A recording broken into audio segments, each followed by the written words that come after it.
capital city of the northern kingdom. When God began the kingdom of Israel, it was one thing. But then when Solomon's son Rehoboam took the throne, the kingdom split. There was a civil war, and you have 10 tribes that are in the north and 2 tribes, Judah and Benjamin, that are in the south, and their capital city is Jerusalem. Well, the 10 tribes that split, their capital city was Samaria.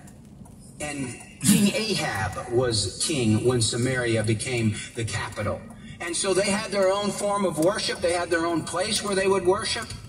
And so the Samaritans said, well, you know, this is the place where we're supposed to worship. We're supposed to worship in Samaria. And Samaria had Mount Gerizim, and that was supposedly the place. They said this is where Adam worshipped and sacrificed there in Mount Gerizim, and so that's where you're supposed to worship. And the Jews said, no, you're supposed to worship in Jerusalem. Well, she was trying to get into a religious discussion with Jesus about, well, I'm not really sure where to worship.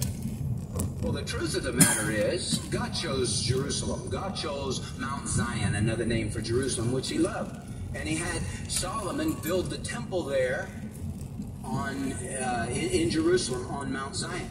Well, that's where they were supposed to come worship. But see, worship is not just a place.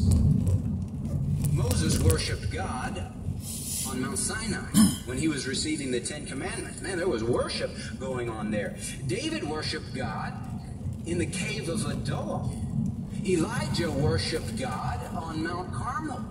The disciples worshiped the Lord in a boat on the Sea of Galilee.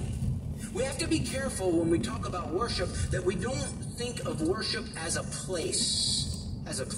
Now, you'll hear this a lot in church. People will talk about a church like ours, and they'll call this place the sanctuary.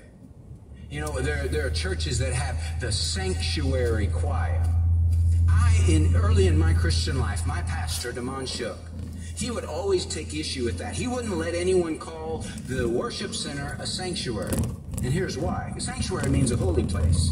He said, this room is not a sanctuary. He said, Christians are the sanctuary. 1 Corinthians chapter 6, verse 19 says this, do you not know that your body is a temple, is a sanctuary, is the holy place of the Holy Spirit? Your body is a temple of the Holy Spirit who is in you, whom you have from God, and that you are not your own. Oh, this is a worship center. This